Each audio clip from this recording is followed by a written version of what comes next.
네, 편수호 부장님 안녕하세요. 안녕하십니까. 오늘은 이 사회생활 하는 사람들이라면 모두 다 관심을 가질 수밖에 없는 이 퇴직연금에 대해서 알아볼 텐데요.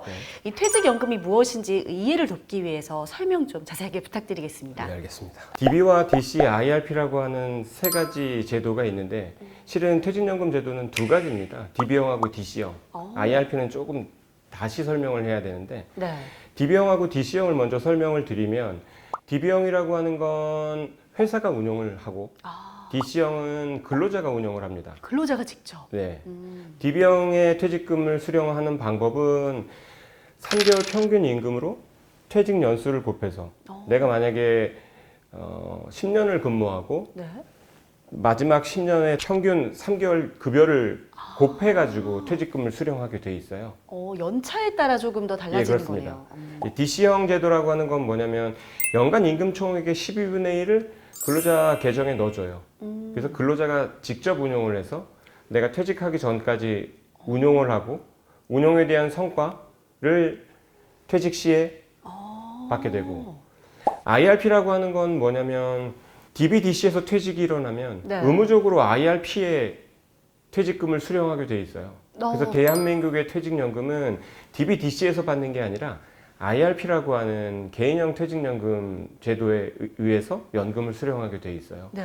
DB, DC 같은 경우 운용 주체에 따라 또 차이가 있는 예, 거네요. 그렇습니다. 아, 그렇군요. 네. 그런데 최근 이 증권사 IRP 계좌에 정말 많은 돈들이 들어오고 있어요. 네, 맞습니다. 그 이유가 뭘까요? 은행, 보험, 증권 각각의 태생이 다르고 운영하는 방법 자체가 좀 달라요. 보험이랑 은행은 좀 더 보수적인 성격을 가지고 있는 거고 이 금융투자업이라고 하는 증권 자체는 좀 더 공격적 훨씬 더 능동적이군요. 그렇죠. 굉장히 능동적인 거죠. 그래서 최근 시장도 많이 올라왔을 뿐더러 코로나 이후로 굉장히 시장이 많이 폭발적으로 증가했는데 맞아요. 마찬가지로 이제 퇴직도 많이 일어났거든요. 연령대로 60년대생이 퇴직이 일어나면서 IRP로 많이 들어오게 되고 그 금액도 늘어날 뿐더러 한 가지 더 이유는 세액공제를 받을 수 있는 수단이 점점점 사라지고 있는데 유일하게 연간 700만 원까지 세액공제 되는 게 물론 개인연금 포함해서 700이지만 예, IRP로 그래서 많이 들어오고 있습니다. 아, 그렇군요. 예. 그럼 부장님 말씀 들어보니까 이제 은퇴하고 나서의 그 네. 공백 기간이 가장 중요할 것 같은데 그러기 위해서는 IRP 가입이 필수적일 것 같습니다. 그렇다면 이 IRP를 가입할 때 우리가 고려해야 될 사항이 있다면 어떤 것들이 있을까요? IRP를 고려해야 되는 건 본인이 내는 수수료, 그리고 수익률 관리, 그리고 연금을 지급할 때 어떤 게 유리한지 요 세 가지가 가장 중요합니다. 말씀드렸듯이 55세에서 65세 어떤 소득 공백 네.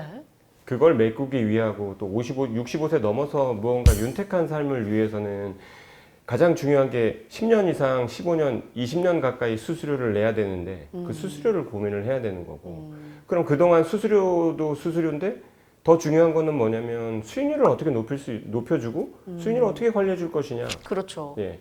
그리고 연금은 수령할 때 가장 중요한 게 세금 문제가 가장 걸려요. 그렇죠. 예. 왜냐면 수익률 높고 수수료 싼데 네. 내가 잘못 수령해가지고 세금! 세금이 많아져요. 그래서 최근 IRP의 그 무료 수수료 부분이 이슈가 되고 있는 겁니다. 이 세 가지를 가장 잘 고려하면서 IRP를 또 잘 운용을 해야 될 것 같다는 생각이 또 드는데 그렇다면 부장님 네. 이 대신증권 IRP 수익률은 객관적으로 어떤가요? 객관적으로든 주관적으로든 좋고요. 어, 네. 대신증권은 2020년 기준으로 금감원 발표 자료가 6.23이거든요. 실은 그거보다 더 중요한 거는 장기 수익률 발표가 있는데 중장기적으로도. 네, 중장기적으로. 왜냐면 연금을 수령하는 게 단기에 수령하는 게 아니라 65세 이후까지도 우리가 연금을 수령해야 되는 거기 때문에 그렇죠. 중장기 수익률이 되게 중요합니다. 대신증권의 3년 수익률은 3.58, 3.58. 네. 5년이 3.24, 3.24. 이제 7년도 저희가 가장 높고요. 357년 IRP 장기 수익률은 대신증권이 가장 높습니다. 그렇다면 부장님이 말씀하신 것처럼 대신 IRP가 정말 5년 기준으로 3%를 유일하게 넘었는데 네. 아니, 왜 대신 IRP가 이렇게 수익률이 좋은지 그 이유와 함께 이 장점에 대해서도 한번 어필해 주시기 바랄게요. 네, 알겠습니다. IRP의 수익률이 높은 건 결국엔 저희가 IRP 고객분들에게 그 연금자산 증대 솔루션이라는 걸 만들어서 리서치 센터와 협업을 해서 네. 현재 시장에 존재하는 포트폴리오들을 분석을 해서 고객 성향에 맞게 고위험, 중위험, 저위험 연령별 맞게 네. 저희가 포트폴리오를 제시한 게 적중을 했고요. 아, 그렇게 플랜을 짜드리는군요. 예, 맞습니다. 그리고 저희가 IRP 소책자를 만들었습니다. 아, 네. 아나운서님도 IRP에 대해서 전부 다 아시나요? 저는 뭔가 이 교과서 같은 게 필요해요. 네. 은퇴의 정석 같은. 네. 네, 맞습니다. 이제 그래서 IRP의 A부터 Z까지를 설명한 아주 이해하기 쉬운 책자를 만들어서 그 안에 세금, 뭐 투자 방법, 또 연금은 어떻게 수령하는지 네. 또 여러 가지를 아주 쉽고 간략하게 만들어진 책자를 만들어가지고 고객한테 배포를 하고 하고 있습니다. 그럼 저같이 이 네. IRP에 대해서 아직 개념이 확실하지 않은 사람들이 궁금한 점이 있다면 쉽게 찾아볼 수 있도록 정리가 되어 있다는 네, 맞습니다. 말씀이시죠? 네. 야, 이렇게 친절한가요? 대신증권이? 수익률도 높고 친절하죠. 그렇군요. 너무나 친절한 이 대신증권. 그 외에도 또 다른 장점이 또 있을까요? 네. 대신증권 고객들은 펀드 비중이 상당히 높습니다. 리테일과 연결돼서 고객을 밀착하기 때문에 상당히 펀드 비중이 높고 그 펀드 비중이 높음에도 불구하고 저희가 부진 펀드에 대해서는 IRP 라인업에 넣지 않고 있고요. 예, 실적이 안 좋으면 리스트에도 못 올라갑니다. 부진한 친구들은 바로 또 네네. 이렇게 선수 교체를 하는군요. 그렇죠. 아, 그거를 리서치와 같이 연결을 해서 네. 이런 펀드들 추천 펀드도 받고 좋지 않다면 과감하게 넣지도 않을 뿐더러 네. 리스트에 올라가는 게 굉장히 어렵죠. 수익률이 높은 이유가 있었네요. 네, 맞습니다. 그렇군요.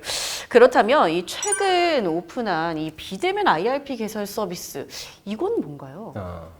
그거는 저희 크레용이라고 네. MTS. 네, MTS 쪽에 있는데 거기서 이제 비대면을 통해서 크레용 비대면 IRP를 개설을 할 경우에 수수료가 무료입니다. 전액? 네, 전액. 영원히? 예, 기간 제한도 없이? 네, 기간 제한 없이 무료이고요. 그리고 대신증권에서는 비대면 크레용 IRP 무료 수수료 이외에 대신증권에 들어와 있는 모든 퇴직연금에서 DBDC, IRP 전부 IRP에서도 비대면이든 대면이든 펀드면 수수료가 무료입니다. 관리 수수료까지 무료다라는 맞습니다. 말씀이시죠? 운용자산관리 수수료가 무료입니다. 이 제가 사실 와닿지가 않아서 예를 들어 주신다면 얼마 정도 저희가 세이브할 수 있는 건가요? 얼마를 세이브해야 와닿을까요? 좀 많으면 많을수록? 연 0.2에서 0.4의 수수료가 지금은 굉장히 작아 보일 수 있습니다. 네. 하지만 이게 10년, 15년, 20년 누적되다 보면 나중에 연금 수령 때 굉장한 차이가 납니다. 예를 들면 100만 원씩 3%로 20년을 운영을 하면 네. 원금이 1200 곱하기 20이니까 2억 4천? 네.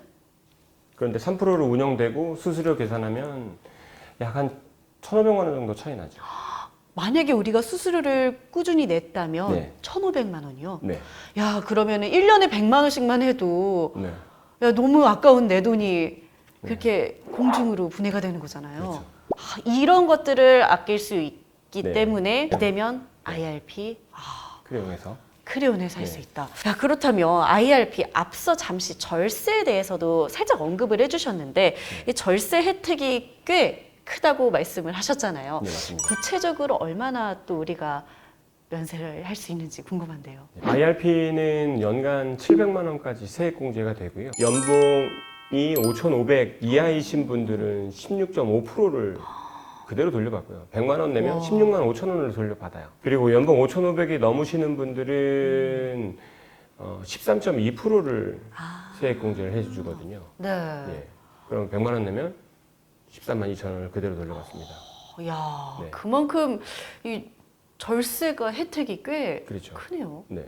그렇다면 이제 연금으로 수령할 경우 한 몇 예. 퍼센트 정도? 그렇게 절세를 받고 그걸 그대로 운영해서 네. 55세 넘어서 연금을 수령할 때는 3에서 5% 저리과세가 되죠. 3에서 5%까지? 네네. 그렇다면 이렇게 절세할 수 있는 IRP, 이 납입 한도가 있나요? IRP의 납입 한도는 연간 1,800만 원까지 납입 한도를 정할 수 있고요. 다양하게 금융기관별로 1,800 한도 내에서 조절을 할 수가 있습니다. 그렇군요. 그런데 전체 개인의 한도는 1,800만 원이 되는 거고요. 예, 한 사람당 1,800만 원. 맞습니다. 아, 대한민국 공통. 공통. 네.